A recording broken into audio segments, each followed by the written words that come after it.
사무엘이 돌을 취하여 미스바와 센 사이에 세워 이르되 여호와께서 여기까지 우리를 도우셨도다 하고 그 이름을 에베네셀이라 하니라.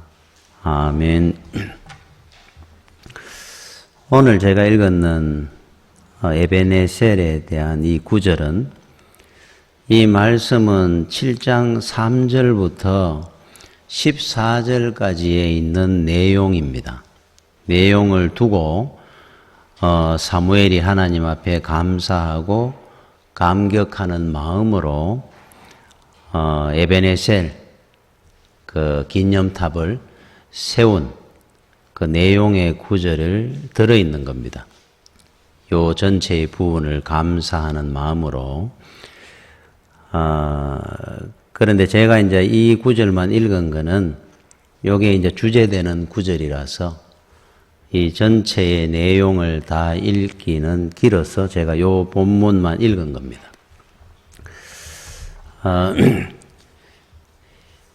오늘 우리 그 본문은 사무엘 선지자가 이스라엘 백성들이 그동안 영적으로 타락을 해서 우상을 섬기고 믿음 생활을 바르게 하지 않은 부분에 대해서 이스라엘 백성들을 구중을 하면서, 그래서 이제는 하나님만을 잘 섬기겠습니다 하는 마음으로 미스바라는 곳에 모여서 이스라엘 대회개 운동이 일어납니다. 거기서 금식하면서 하나님 앞에 회개하고 결단하는 그 내용으로 이제 시작이 되는 건데, 그러는 중에 이제 블레셋이라는 그 나라의 대군이 침략을 하게 되고, 또 사무엘이 하나님 앞에 간절히 기도하면서 하나님께서 블레셋을 이기게 해주시고, 거기에 감격하면서 기념탑을 세워서 그 기념탑의 이름을 에베네셀이라 붙인 겁니다. 하나님께서 여기까지 우리를 도우셨도다. 자, 지금 블레셋과의 전쟁에서뿐만 아니고 이스라엘의 모든 역사 속에서 항상 하나님께서 우리를 도우시고 지켜주신 데 대해서 감사하는 마음으로 세운 기념탑입니다. 우리 성도의 마음에는 사실은 이 에베네셀의 기념탑이 우리 심령 속에 세워져 있어야 됩니다.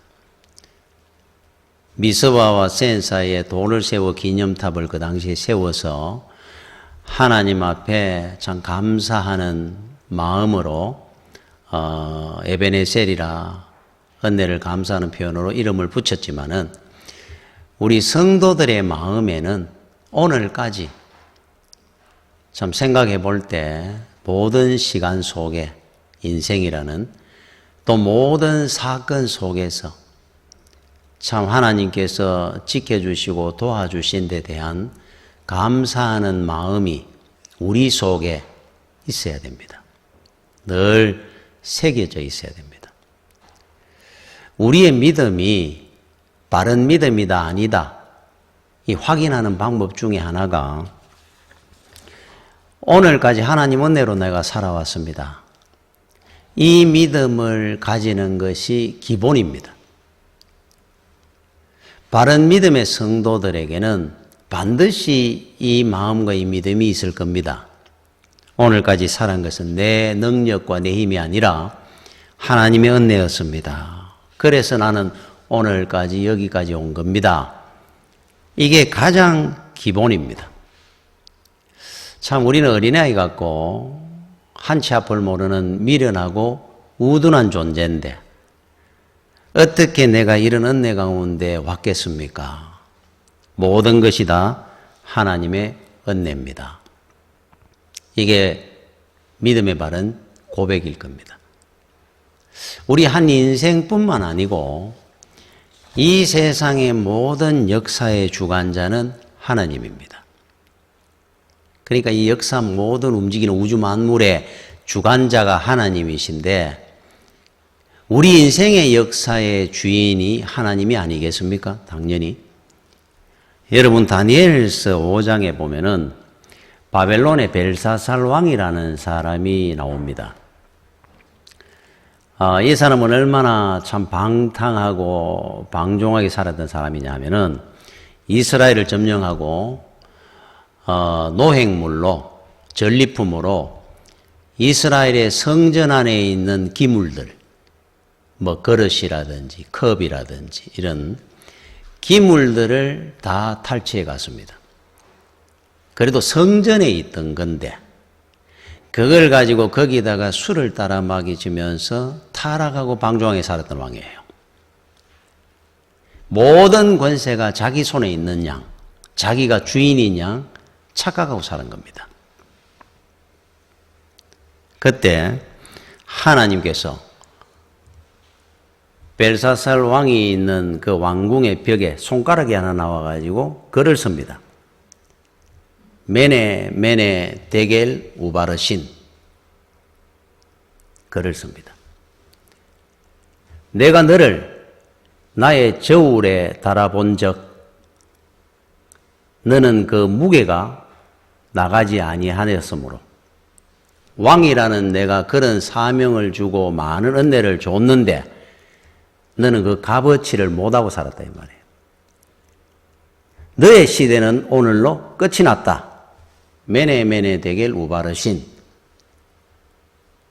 그래서 다니엘 5장 30절에 보면 이렇게 나옵니다. 그날 밤에 갈대아 왕 벨사살이 죽임을 당하였고 죽었다 안 그러고 죽임을 당했다 그래요. 하나님의 손으로 죽었으니까. 역사의 권세의 주인은 하나님입니다. 내가 이룬 것 같고 내가 이만한 자리에 있으니까 내 능력으로 사는 것 같지만은 하나님이 주시는 은혜고 하나님의 손에 있는 거예요. 그래서 우리가 살아가면서 사니까 그냥 사는 거고 되니까 그냥 되는 줄 아는데 한치 앞을 모르는 미련한 우리 인생이 소금인형 같은 인생이 소금인형이 있었답니다. 사람들이 보니까 이쁘고 참하게 생겨가지고 서로 가질라 그러고 만져볼라 그러고 지가 대단한 존재인가 싶어가 도대체 나는 누구인가 나 스스로 알아보고 싶다. 그랬더니만은 하나님께서 그러면 바다에 한번 가봐라. 바다 구경 갔는 차에 야 이게 뭐 넓은 바다가 있구나. 들어가 보니까 수르륵 녹아 없어지는 겁니다. 몸이. 네가 바로 그런 존재다. 아무것도 아니면 녹아 없어지는 존재 같은 네가 뭐가 네가 대단하다고 사람들이 이뻐하고 만져보려 그러고 대단해 하니까 네 스스로 대단한 존재인 줄 알았느냐?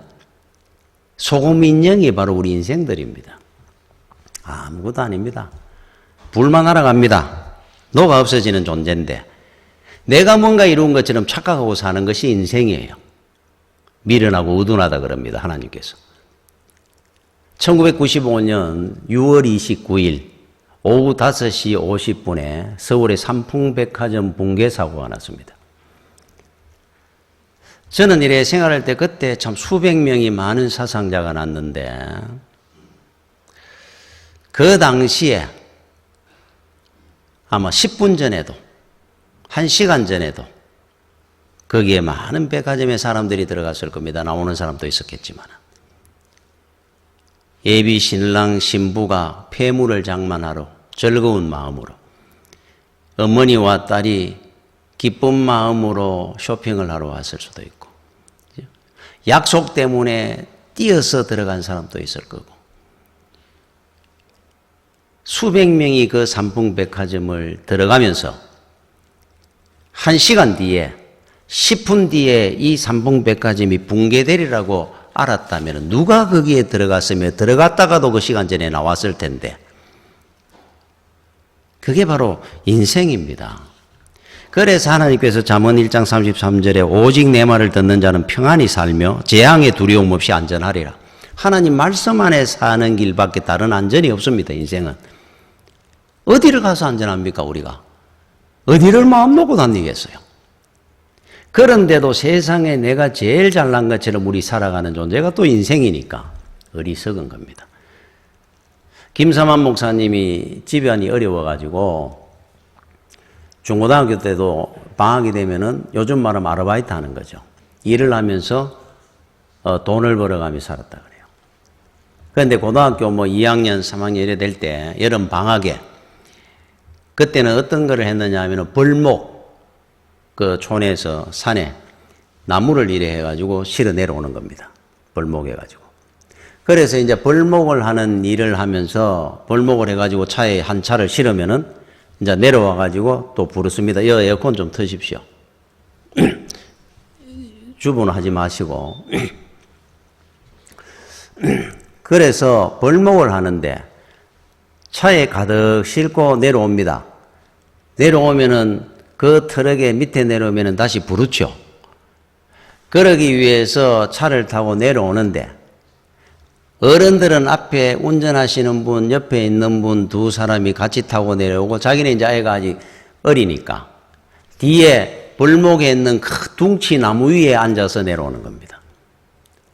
그래 내려와서 또 부르고 또 올라가 가지고 차에 이제 벌목한 걸 나무를 싣고 그 둥치들을 다시 또 내려오고 하는 중인데 한 번은 내려오다가 다 내려올 때쯤 됐는데 차가 굴러버렸어요.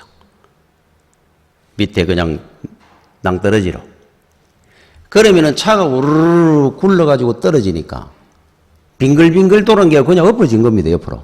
엎어지니까 앞에 탔는 사람들은 사실은 좀 더 안전할 거고, 그죠? 차 안에 있었으니까, 이렇게 굴러 내려왔으니까. 뒤에 있는 벌목에 있는 나무가 쏟아져 내려오니까 그 나무 위에 앉아 있었던 김삼환 목사님은 거의 뭐 중상이나 죽든지 할 거 아닙니까? 그 둥치에 슬리가 내려오니까 꽉 굴러 떨어지는데 거기 깔려가지고 그래서 굴러 떨어진 겁니다. 떨어져가지고 앉아가 정신을 차리고 이래 보면서 손을 움직여 봤다 그래요.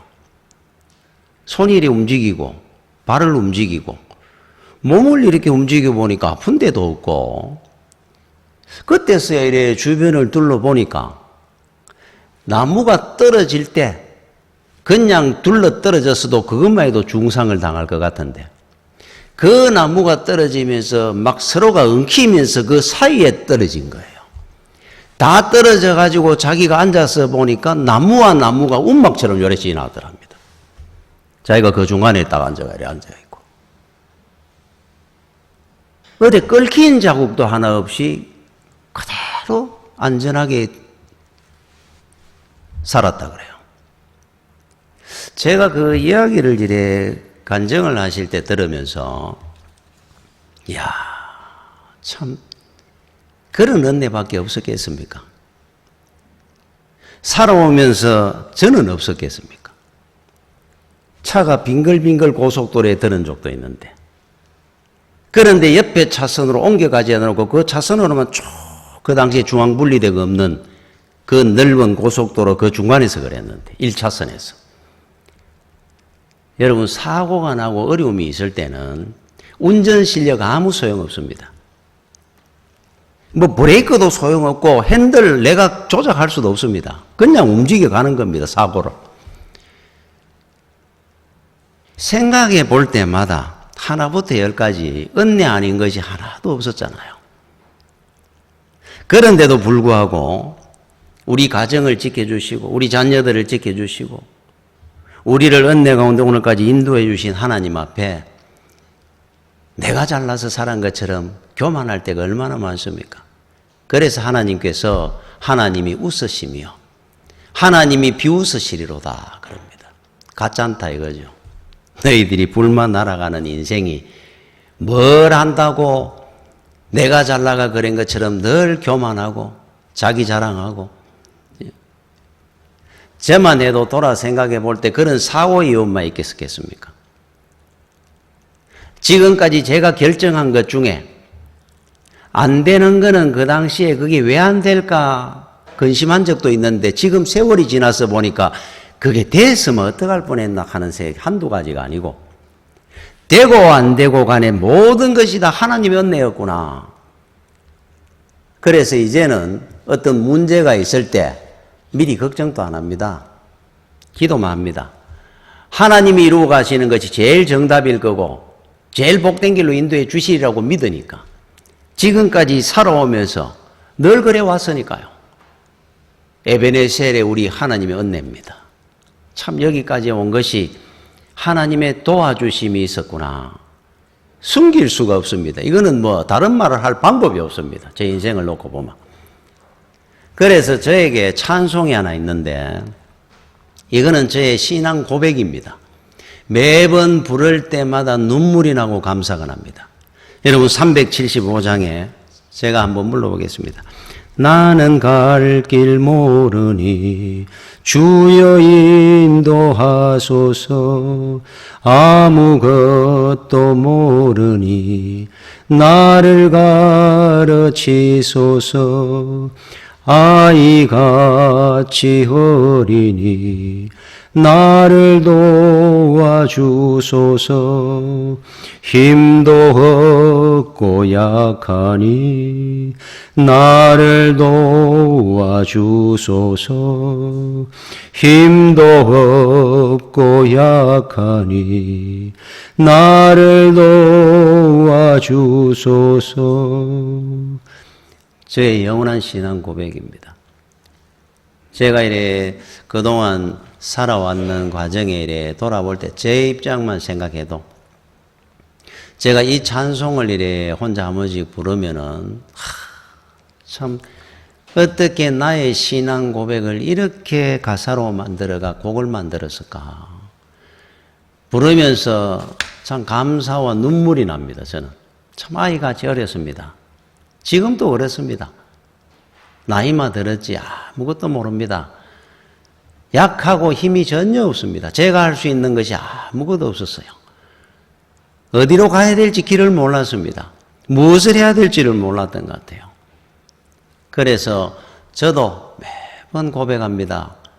참 여기까지 오늘까지 하나님의 은혜와 도우심으로 왔습니다. 참 너무너무 하나님 감사합니다. 하나님이 없었으면 저는 없는 겁니다. 그 고백을 늘 하죠. 자, 제가 하나 더 읽어보겠습니다. 자, 앞부분부터 해가지고 이게 전체라 그랬죠. 자, 5절, 6절, 7절을 제가 한번 읽어보겠습니다. 사무엘이 이르되 온 이스라엘은 미스바로 모이라.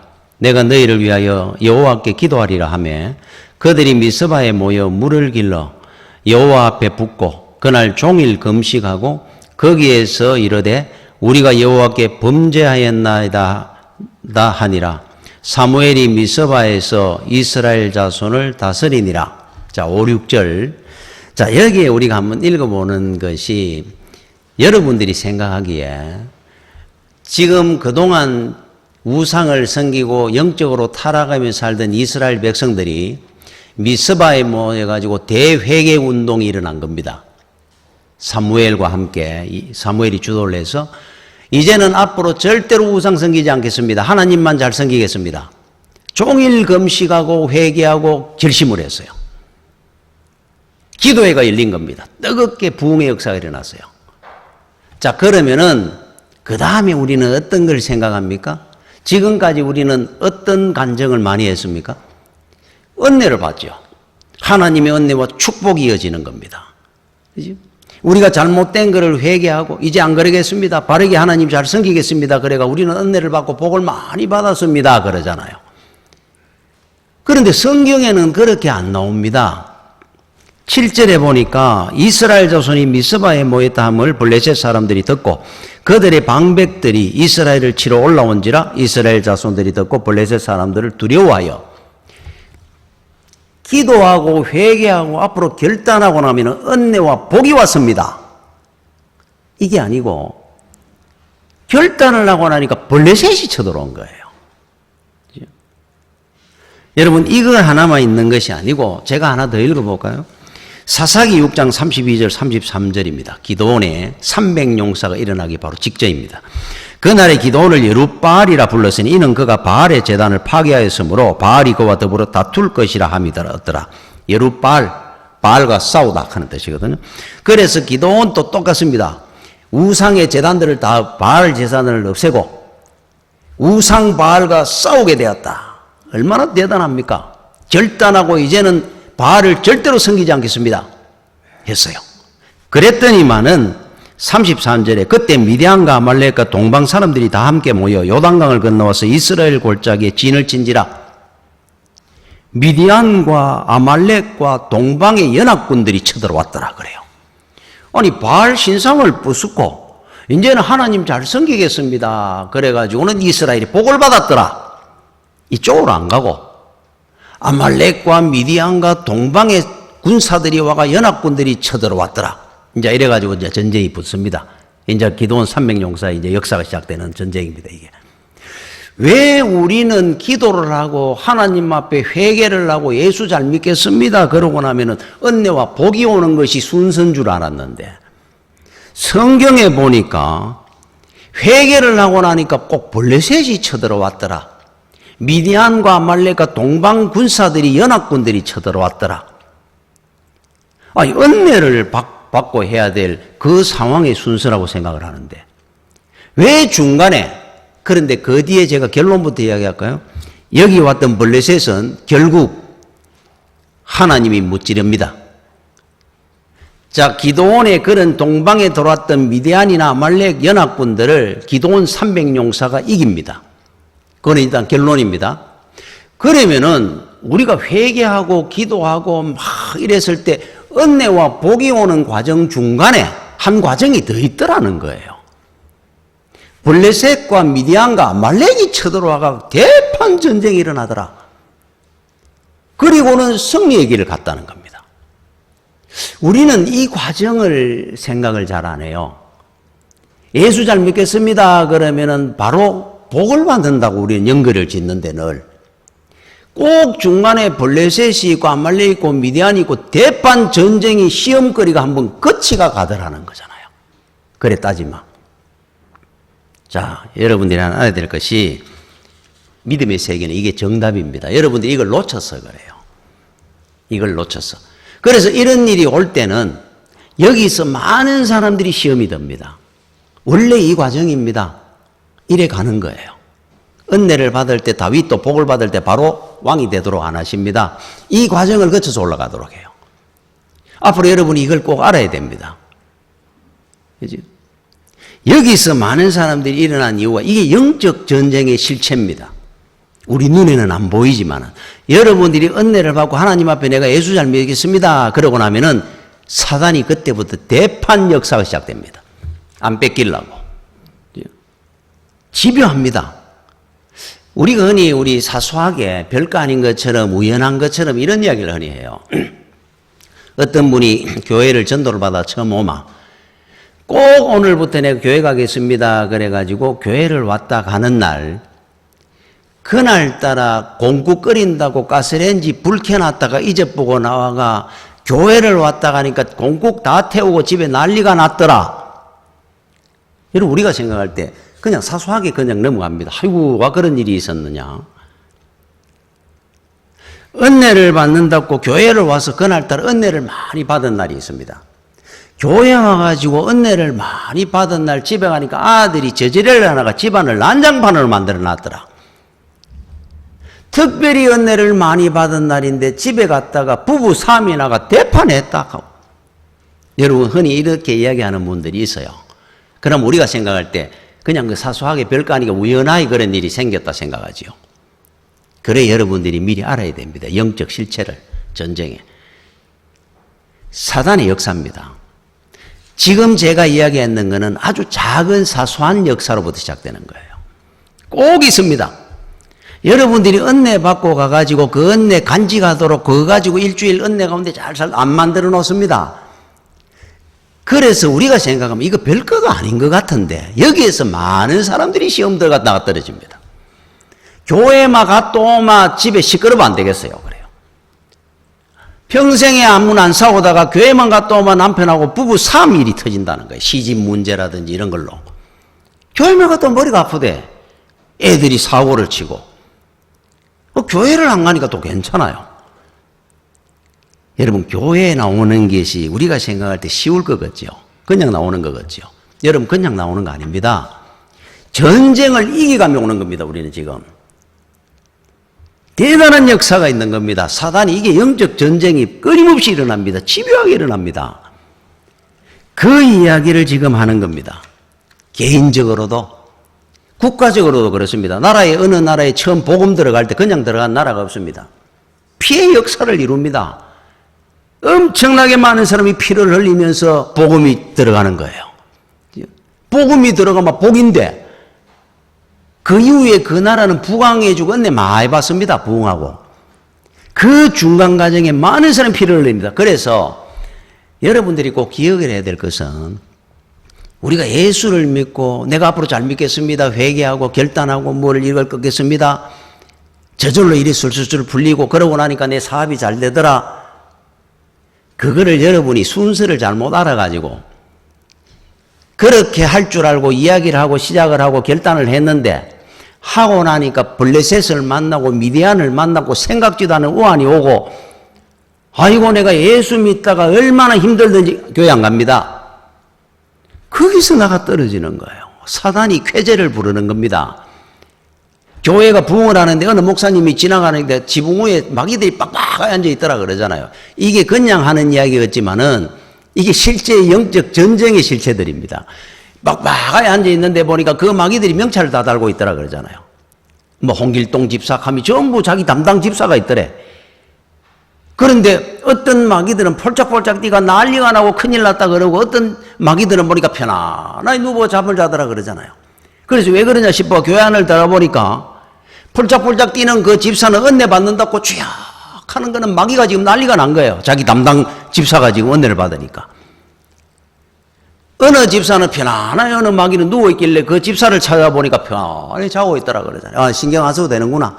그러니까 자기도 편안한 겁니다. 담당 마귀가 있다 그러잖아요. 담당 마귀가. 이게 애들처럼 우스운 이야기였지만은 여러분 영적 전쟁은 끊임없이 일어나고 있습니다. 지금도. 블레셋은 반드시 공격을 합니다. 은혜 받고 나면. 영원한 성부가 있어요. 여기서 얘기해야 됩니다. 여기서 지금 여러분 다 무너지는 거예요. 아주 사소한 모습으로도 찾아오고 큰 우환으로도 옵니다.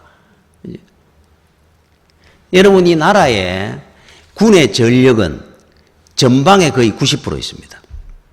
이 나라의 군대의 전력이, 그죠? 힘이. 왜 그러냐면은 전방이 강하면 후방은 저절로 편안해집니다. 안전합니다. 후방에는 그저 보급부대나 보충부대나 이래 있지, 모든 무기의 거의 뭐 화력은 거의 전방에 다 배치해놨죠.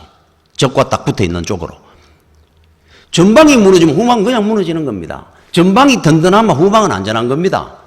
6.25 때 들어와가 3일 만에 뭐 서울이 함락되고 뭐 낙동강까지 한 달 만에 밀리 내려오니 전방 무너지면 왕창 다 무너지는 겁니다. 뭐 후방에서 어떻게 지킵니까? 그래서 모든 화력의 90% 이상은 전방에 집중되어 있어요. 우리나라에. 그죠? 자, 그러면은 여러분 인생의 전방은 어디입니까? 믿음입니다. 믿음. 영적인 부분이에요. 후방은 어디입니까? 여러분 우리 인생들입니다. 사업도 있고 가정도 있고 우리 자녀들 뭐 키우는 것도 있고 이 후방이에요. 후방. 그러니까 전방에 집중을 해야 됩니다. 일단은 90% 이상을. 이게 무너지면 뒤에 다 무너지는 겁니다. 인생의 전방이 무너지면. 그래서 마태복음 6장 33절에 그런즉 너희는 먼저 그의 나라와 그의 의를 구하라. 전방 잘 지키라 이 말입니다. 하나님의 나라와 의를 먼저 구해라 말이에요. 그리하면 이 모든 것을 너희에게 더하시리라. 후방 건강이고 행복이고 사랑이고 사업이고 기쁨이고 은혜가 후방은 저절로 지켜진다 이런 말입니다. 전후방 구별 잘해야 돼요. 그런데 예를 들어가 후방에다가 우리나라 저 부산에 대구에 54단에 그냥 화력을 갖다 여다 갖다 놔놓으마. 전방에는 그냥 보충부대를 갖다 놔놓고 이래 뭐 보급품이나 갖다 놔놓으마. 전쟁이 되겠습니까? 북한하고? 땅 하면은 바로 대구까지 6.25 때 매로 한 달 안에 밀이 내려올 겁니다. 그건 완전히 잘못된 전략이죠. 전방에 집중을 해야 되거든요. 그러면 여러분이 인생을 평안하고 안전하게 사는 방법이 하나 있습니다. 전방의 화력을 90% 이상 집중해야 돼요. 지켜야 됩니다. 전방. 이게 믿음이란 말이에요. 이거를 여러분들이 확실히 지키나노마 사단과의 전쟁을 이기마 후방은 안전합니다. 왜 사람들이 성공하고 난 뒤에 술에 무너지고 유혹에 무너지고 건강에 무너지고 행복에 무너지고 가정이 왜 무너지는 줄 압니까? 전방이 무너지고 후방이거든요, 그거는. 마귀가 지 맘대로 그냥 회파합니다, 그거는. 그런데 성공을 해도 복되게 성공하는 사람들 많습니다, 믿음 안에서. 여러분, 믿음 잘 지키면 유혹에, 술에, 세상에 어떤 안 넘어집니다. 건강이고 행복이고 사랑이고 가정이고 다 지킬 수 있어요. 이쪽이 전방인데 전후방 구분을 못해서 그렇습니다. 이쪽은 후방입니다. 후방에 화력을 집중하면 안 됩니다. 이거를 잘 영적 전쟁을 이겨야 됩니다. 제가 어릴 때 우리 집에 감나무가 있었어요. 그리고 우리 동네에 나무 있는 집이 우리 집 감나무 하는 거 하나밖에 없었습니다. 그런데 그 당시에 먹고 제가 과자 사 먹고 이럴 때가 아니니까. 그러면 이 감나무가 자라가 익으면은 그게 유일한 참 굉장히 먹고 지내기가 군것질 하기가 얼마나 좋았는. 동네 애들이 와가 우리 집 감나무 오면 감나무 그거 하나 감 얻어 먹으려고 하고 했어요. 그래서 이 감나무 있는 게 굉장히 저한테는 건 자랑이었습니다. 야, 언제나 늘 감나무를 봅니다. 저게 그러니까 떨떨이 하가 익지도 않은 거 막 따먹기도 했어요. 그런데 이 감나무가 문제가 뭐냐 하면은 왜 우리 아버지가 감나무를 잘라서 없앴느냐 하면은 온 동네 파리가 다 모여요. 우리 집 감나무에. 하여튼 해충들이 파리떼가 이 새들이 마당에 전부 새똥입니다. 아니, 더러워서 못 사는 이 감나무 때문에. 감 따먹는 거는 좋은데 이 감이 있으니까 온 동네 파리들이 다 모이고, 그래서 아버지가 이웃 사람들한테도 미안하고 저 잘라 없애야 되겠다. 제가 어릴 때 켜가지고 제가 크면서 이 감나무 얼마나 따먹고 좋았는데 잘라가 없앴습니다. 어렵게. 세상에는 여러분 열매 맺는 인생으로 편안하게 행복하게 살도록 안 놔둡니다. 파리떼가 모여도 모입니다. 온갖 그냥 잡새들이 와가 똥을 싸고 갑니다. 여러분 인생을 세상이 가만둘 것 같아요, 사단 마귀가. 그걸 어떻게 지킵니까, 그러면? 우리 아이들을 어떻게 지키려고 그래요? 여러분 옛날에 구약에는 성전에 4가지가 있었어요. 법궤, 그죠? 법궤가 있었고, 그 다음에 앞에 진설병, 제사장이 먹는 떡, 진설병, 물두멍, 그래가 일명 바다라고 하는 직경 한 4-5m 되는 큰 놋대야가 있었습니다. 물을 이만큼 받아 놔놓고, 그래서 성전에 도는 사람은 그것과 손발을 씻고 하는 거예요. 4번째가 뭐 있었느냐? 향이 있었습니다. 향을 피웠어요. 24시간, 1년 365일 향은 꺼지지 말도록 해라 그랬어요. 그러면 이 향은 왜 피웠느냐? 향이 뭐라는 의미를 하는 거냐? 요한계시록 5장 8절에 이 향은 성도의 기도들이라. 기도입니다, 기도. 여러분들이 하는 기도는 향이 되고 하늘로 다 올라갑니다.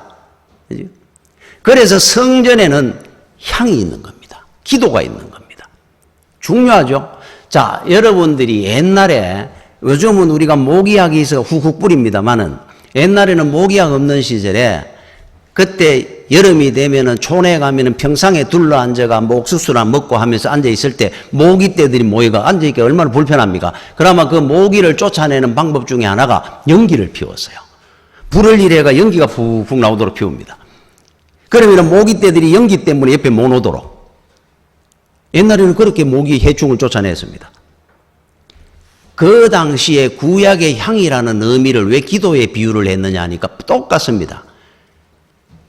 향을 피움으로, 기도의 향을 피움으로 세상에 우리 인생에 달라붙는 파리떼들을 쫓아내는 겁니다. 모기떼들을, 해충들을 쫓아내는 겁니다. 우리 아이들을 여러분이 아무리 집에서 애지중지 하나 보십시오. 세상에 나가면 파리, 모기떼들이 달라붙는데 열매 맺도록 안 놔두는데 그거를 누가 지킬 겁니까? 어떻게 지켜도 기도 외에 다른 방법이 없습니다. 기도로 지키는 겁니다. 그러니까 기도하는 부모가 제일 귀한 부모입니다. 우리한테. 부모님의 기도 덕에 우리는 살아가는 겁니다. 하나님이 지키시니까. 그치? 어느 집에 노모가 그냥 아침에 눈 뜨면은 새벽 기도 가고, 틈만 나면 교회를 가고 기도하러 가고, 주일날 교회 가고, 수요일 아들이 이래 모시면서 우리 어머니는 별로 할 일이 없으시니까, 잠이 없으시니까 저렇게 늘 눈만 뜨면 교회를 가시는구나. 나중에 어머니가 돌아가시고 나니까 집에 우환이 그렇게 많더라고요. 그때는 몰랐는데 나중에 알은 겁니다. 우리 어머니가 그냥 한밤 짭수고 그냥 할 일이 없어 교회 다니는 줄 알았는데, 잠이 없어가 그냥 교회 다니는 줄 알았는데, 우리 어머니 기도 덕에 우리가 평안하게 살았었구나. 나중에 알았다 그러잖아요. 나중에. 기도하는 어머니가, 부모님이 제일 귀한 겁니다. 저희 집에 한번 이야기를 하나 드릴까요? 저희 둘째 형님이 서울에서 어딘가 큰데 돈을 많이 투자를 했었어요. 집에 어머니는 모릅니다. 내가 이렇게 투자하고 저렇게 합니다 하는 걸 일일이 이야기를 안 하잖아요. 서울에 계시는데. 어머니가 어느 날 기도를 하시다가, 오래전입니다. 2, 30년 전에. 기도를 하시다가 잠깐 깜빡 잠이 들으셨어요. 잠이 들었는데 꿈을 꾸신 겁니다. 일어나시더니만은 저녁 식사를 하면서 내일 아침에 일찍 내가 우리 둘째 형님한테 간다는 거예요. 서울에 한 번도 안 올라가신 분이. 그래 제가 서울은 왜 가시려고 하는데요. 내가 어제 꿈을 꿨다는 겁니다. 꿈을 꿨는데 둘째 형님이 소달구지를 끌고 가는데 꿈에 뒤에 어린 애 하나가 타고 가더라. 울면서. 우리 형님은 소달구지를 끌고 가고 뒤에 어린 애가 울면서 이렇게 타고 가더라는 거예요. 꿈에. 눈을 번쩍 떴어요. 그리고는 바로 둘째 형님한테 전화를 한 겁니다. 네 앞으로 큰 물질의 손해가 있을 것 같다. 네한테. 내가 내일 서울 갈 테니까 한 만나자. 단장 네 돈 다 정리해라. 분명히 큰 손해 온다 네한테. 내가 분명히 꿈에서 봤다. 저는 그 이야기를 듣고 소달구지 우리 꿈을 꿀 수도 있고 애가 울면서 갔는데 그게 왜 돈의 손실이 온다는 걸 우리 어머니가 왜 그런 식으로 해석을 했을까? 그리고는 어머니가 올라갔습니다. 형님이 그 당시에 큰데 투자를 해가 있었어요. 어머니 말 듣고 효사거든요. 깜짝 놀래가지고 정리를 했습니다. 그 길로 살았어요. 엄청난 손실을 인생에 입을 뻔하다가. 저는 제가 이래 들을 때마다 그런 생각을 합니다. 그 생각을 할 때 기도하는 어머니를 가진 복이 얼마나 큰지를 우리 인생에 모를 겁니다. 아직 애들은. 그죠? 여러분을 통해 여러분의 가정과 자녀들이 복을 받도록 지킵니다. 여기까지 도와주신 하나님의 은혜가 얼마나 많은지 모릅니다. 구석구석으로. 분명히 옵니다. 영적 전쟁은 반드시 일어납니다. 여러분들이 알고 있어야 돼요. 시험 들어서 안 됩니다. 반드시 일어날 순서니까. 자, 이겨내면 어떻게 되느냐. 그래서 제가 8절부터 한번 읽어보겠습니다. 8절부터 11절까지. 이스라엘 자손이 사무엘에게 이르되 당신은 우리를 위하여 우리 하나님 여호와께 쉬지 말고 부르짖어 우리를 블레셋 사람들의 손에서 구원하시게 하소서 하니 사무엘이 젖먹는 어린 양 하나를 가져다가 온전한 번제를 여호와께 드리고 이스라엘을 위하여 여호와께 부르짖으매 여호와께서 응답하셨더라. 사무엘이 번제를 드릴 때에 블레셋 사람이 이스라엘과 싸우려고 가까이 오매 그날에 여호와께서 블레셋 사람에게 큰 우레를 발하여 그들을 어지럽게 하시니 그들이 이스라엘 앞에 패한지라. 여러분 믿음은 뭡니까? 포기하거나 낙심하지 않는 겁니다. 우리는 하나님 앞에 이렇게 회개하고 열심히 다짐하고 예수 잘 믿겠습니다 그랬는데 왜 블레셋이 쳐들어옵니까 하고 사무엘은 원망하지 않았습니다. 더 하나님 앞에 간절히 부르짖었다 그럽니다. 하나님께서 우레를 발해가지고 그들을 크게 두려워하고 패하도록 만들어주셨다 그래요. 답입니다. 앞으로 여러분들이 살아갈 때 반드시 블레셋이 있습니다. 미디안하고 동방부대가 쳐들어올 겁니다. 예수 잘 믿겠습니다 하고 했을 때 쳐들어올 겁니다. 특히 그때 나는 왜 이럴까 하고 시험 들은 사람은 거기서 끝입니다. 승리를 못 봅니다. 백전백패합니다. 그때 하나님 앞에 끝이 아니라 시작입니다. 그러고 하나님이 어떤 은혜를 주시려고 하느냐? 간절히 부르짖는 겁니다. 그때 여러분들은 귀한 승리를 보게 될 겁니다. 하나님의 무기는 우레만 있는 줄 압니까? 벌떼도 있고 불뱀도 있고 메뚜기 떼도 있고. 지금 여러분들은 하나님 무게를 몇 개나 봤습니까? 엄청나게 많습니다. 아직도 못 본 무기 너무너무 많습니다. 여러분들이 기도하고 어떻게 하느냐에 따라서 하나님은 때에 따라 돕는 은혜로 많은 무기들을 보여줄 겁니다. 이게 바로 믿음이란 말이에요. 여러분 슈바이처 박사는 의학 박사, 철학 박사, 신학 박사, 박사학위만 3개입니다. 거기에다가 유명한 오르간 연주자였습니다. 그걸 가지고 아프리카로 가가지고 그 흑인들의 복음 전하다가 뼈를 묻고 죽은 사람입니다. 이 사람한테 한번 물었습니다. 인간에게 있어 사람에게 있어 제일 중요한 게 뭐라고 생각합니까? 슈바이처 박사가 이렇게 말을 했어요. 한우물 파는 겁니다. 우리나라에도 그런 말이 있잖아요. 한우물 파는, 한 길만 가는 거라는 거예요. 한 길만. 그래서 그분은 그 길을 가가 거기 죽음의 사명의 길을 끝까지 간 겁니다. 기억하셔야 돼요. 은혜도 한운물이고 행복도 한운물이고 믿음도 한운물이고 예수 그리스도는 한운물입니다. 하나님이 제일 싫어하는 믿음이 뭐겠습니까? 동가식 서가수가 이쪽에 밥 얻어먹고 저쪽에 잠자고 그 믿음이 아닙니다. 좀에 하다가 힘들면 어리면 포기하고 낙심하는 그 믿음이 아니죠. 한경직 목사님이 신학대학 채플 시간에 설교를 하면서 전부 신학생들 앉혀놔놓고 딱 마지막에 이 말을 했어요. 당신들은 목사로 살다가 목사로 죽으십시오. 이 말이 뭐겠습니까? 목사로 살다가 제가 죽으면 목사로 죽겠죠. 그 말이 아니라 목사답게 살다가 목사답게 죽으란 말이에요. 죽을 때도. 자, 이건 목사한테만 하는 말이겠습니까? 여러분들 똑같습니다. 성도로 시작해서 막 평생을 성도답게 사십시오. 어디를 가든지. 죽을 때도 성도답게 죽으십시오. 사람들이 볼 때 죽는 거 하나라도 퇴장도 멋지게 하셔야 돼요. 성도답게. 공자가 그런 말을 했잖아요. 군군 신신자자라. 군왕은 군왕답게, 신하는 신하답게, 공직자는 공직자답게 살아야 되고, 자자, 백성은 백성답게 살면 그 나라는 부강해질 것이다 그랬어요. 똑같은 원리 아닙니까? 만왕의 왕이신 우리 하나님 여호와는 만왕의 왕다우시잖아요. 하나님답지 않습니까? 우리 주님은 주님답지 않습니까? 언제 우리 주님을 보면 주님답지 않은 적이 한 번도 없었잖아요. 사도 바울이 얼마나 사도 바울답습니까? 우리 할 일만 남은 거예요. 하나님의 백성답게 성도답게 사는 것이 우리 일입니다. 그렇게 사셔야 됩니다. 왜 이쪽 저쪽을 봅니까? 한 줄로 시작해서 막 한 줄로 가는 거지. 그죠? 우리 길이 어딥니까? 한 길밖에 없습니다. 한 우물 파는 겁니다. 제가 이야기를 한번 했던 것 같은데, 제가 아는 분이 저한테 이야기를 하는데, 자기가 군대 생활하면서 유격은 항상 여름에 받아요. 여름에 한여름 더울 때 유격 훈련을 더 갔답니다.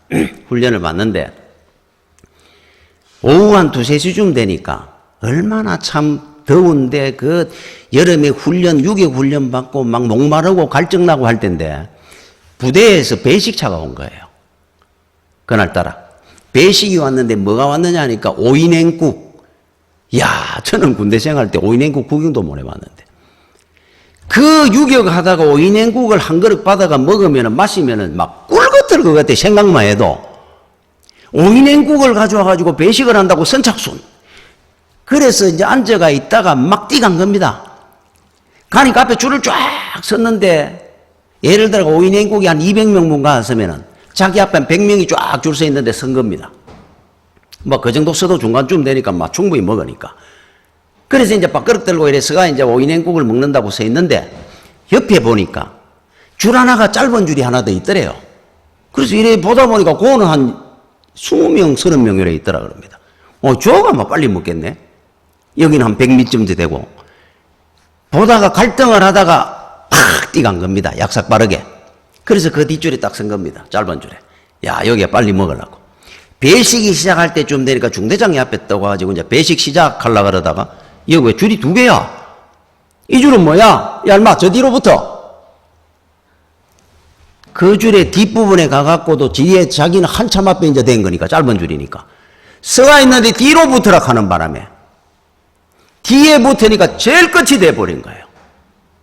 그 앞에 한 100명 있을 때 서 있을 걸 나중에 한 200명 돼버리고 자기는 이쪽 줄에 빨리 서 있다고 했었는데 그 제일 끝으로 와라 그러니까 이 줄 또 뒷부분이 돼가지고 자 오이냉국을 배식을 합니다.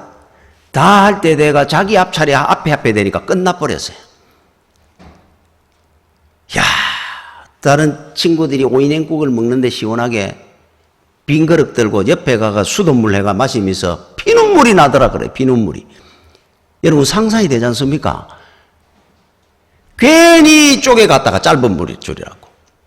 이쪽 줄에 그냥 서 있었으면 실컷 얻어먹고도 남을 거를 여러분 꼭 기억하십시오. 출세한다고, 성공한다고, 돈 벌 거라고 이쪽 줄이 짧게 보이니까 팍 약삭 빠르게 옮기지 마십시오. 여러분 사도 바울이 빌립보 3장 17절에 이런 말을 했죠. 너희는 함께 나를 본받아라. 사도 바울은 예수님을 본받고 우리는 사도 바울을 본받아라 말이에요. 여기 본받아라 하는 말이 무슨 뜻하고 같은 줄 압니까? 줄을 선다 하는 말입니다. 줄을 선다.